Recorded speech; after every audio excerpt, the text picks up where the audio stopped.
Hello everybody, it's Jacob from Wager Me This here. As you can see, I'm at my job, or getting ready to go into my job, but this is Monday of week 3. Today we have 2 games. We have the Jacksonville going up to the Bills. It's a 5.5 point spread. Over and unders around 45, 46. And then we have in the second game on Monday night, every now and then we have 2 games on Monday night, which is weird. But the second game we have Washington going to Cincy, and that's a 7.5 point spread, over and under about 46. It just depends on where you get it. Both of these games, it's actually kind of a cool thing on Monday nights. I actually wish they would always do this, because it gives you a chance to kind of play teasers on Monday night and stuff, even though my teasers have been poop. I keep picking the teams that get upset, so the 7-point spreads that keep getting upset. Wong teasers are getting absolutely blasted this year, by the way. Wong teasers this year, normally I'm a big proponent of Wong teasers. If you don't know what I'm talking about Wong teasers, go check out anything online about Stanford Wong and sports betting and teasers. He's kind of like the godfather of teasers and the way to play them, the Wong version. But the problem is this year they've been terrible. So like this week, for example, a lot of the Wong type games, so you had like teams like Tampa Bay against the Broncos laying 7-ish. You had Cleveland laying 7-ish to the Giants. Now both of these teams are at home too, so this is a big part of it. Then you had Arizona plus 2.5 at home. That was a really big Wong spot. They didn't get it done.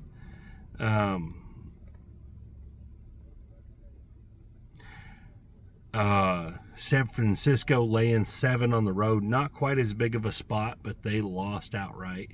3 of those teams, all 4 of those teams actually lost outright. But anyway, so on and so forth. Like these Wong spots are not paying off. A few of them did, like the Cowboys or Baltimore. Either way, you got it.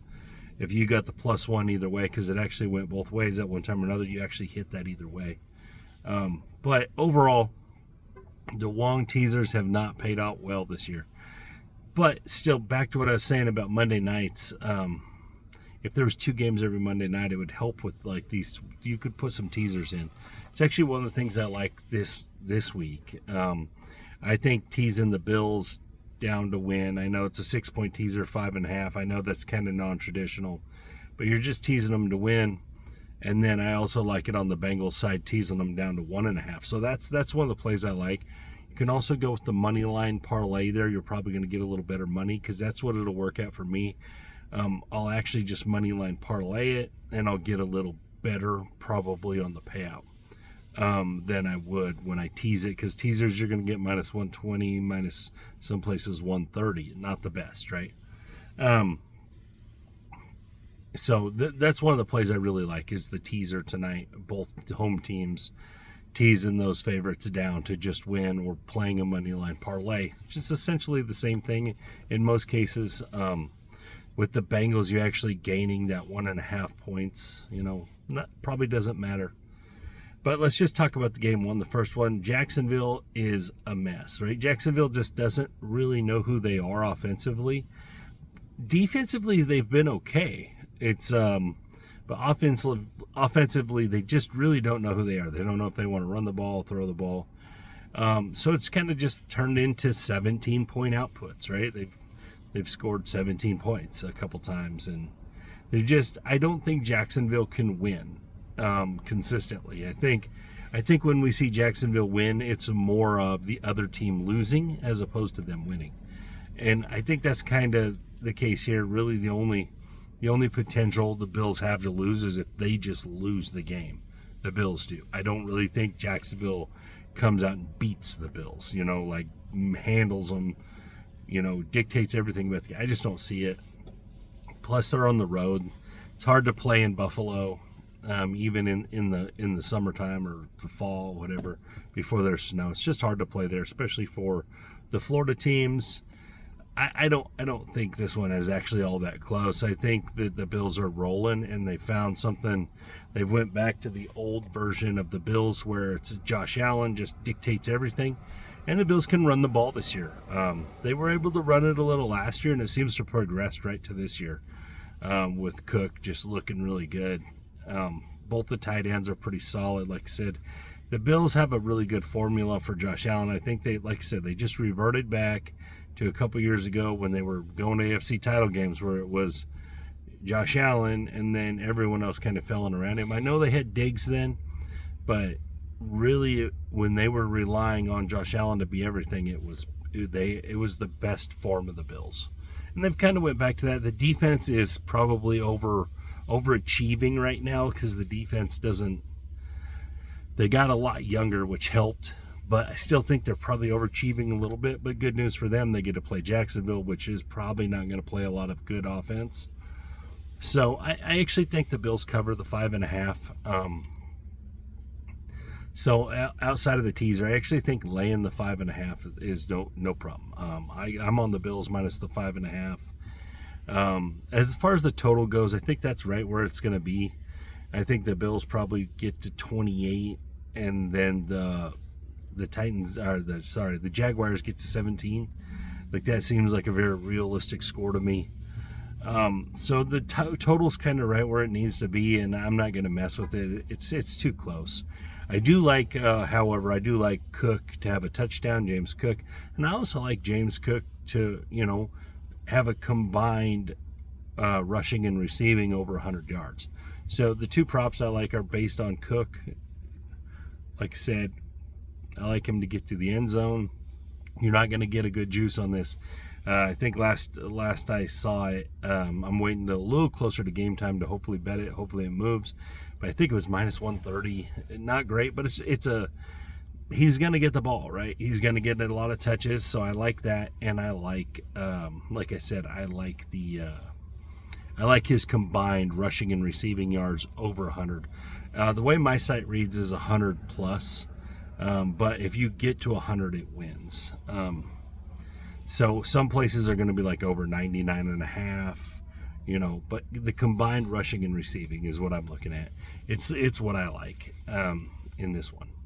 So to recap the Bills, I like the Bills on a teaser with Cincy, but I also like the Bills minus the 5.5, and I like James Cook to score a touchdown and have over 100 yards rushing and receiving combined. All right, let's move to the Cincy game. So Cincy gets a big boost. They get T. Higgins back, and I think that makes all the difference in the world for the offense. Their offense has been kind of bland and kind of stagnant through the first 2 weeks. They always play the Chiefs tough, so I think you can kind of throw that game out. They always play the Chiefs tough. Even though they're probably not as talented, they always play them tough. So I just... Getting T. Higgins back is a massive deal for Joe Burrow and Ja'Marr Chase, because now they can't just double and triple Ja'Marr Chase, and Joe Burrow doesn't have to find random guys that he's probably never played with. He's going to get to throw the ball down the field to T. Higgins and let Ja'Marr Chase do more of Ja'Marr Chase stuff. So I actually think this is going to translate into more scores for Cincinnati. And here's the thing is Washington's tricky, right? Washington's not going to play defense on anybody. They're not a good defensive team. It's not going to change this week. All right. They just don't have the parts, right? They don't have the pieces to be a good defensive team. However, their offense behind Jaden Daniels does move the ball some.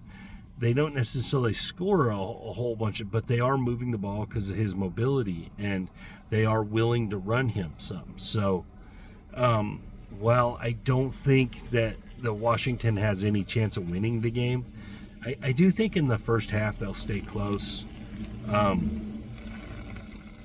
it's 7.5. If this was 6.5, I would be all over the Bengals. But 7.5 does scare me a little bit, especially in like a backdoor situation, like a 27-20 type situation. I know that's a lot of points from the Commanders. And I don't really think they necessarily do that, but I was just throwing out a scenario where a 7.5 loses. It could be 27-13 in the last drive of the game. They play prevent, and next thing you know, you lose. And this is something that does happen in the NFL, by the way, guys. So what I'm more looking at here is I'm looking at the Commanders kicker, and I lost his name. I just put the bet in. I'm betting the Commanders kicker to have over 1.5 field goals made in this one. Sorry, I'm spacing his name now. But I just put this bet in, which is crazy. But so I like that. And I like Ja'Marr Chase to get in the end zone in this one with less less focus on him. He's going to be able to do more things. I do think Joe Burrow is going to try to keep him a little bit happy because he's kind of been in, all this contract talk. So I actually like him to get in the end zone in this. Plus, I don't think that the Commanders can stop anything.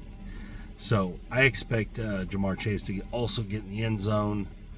So I like the Washington field goal kicker over 1.5 field goals made, and I like Ja'Marr Chase to score a touchdown.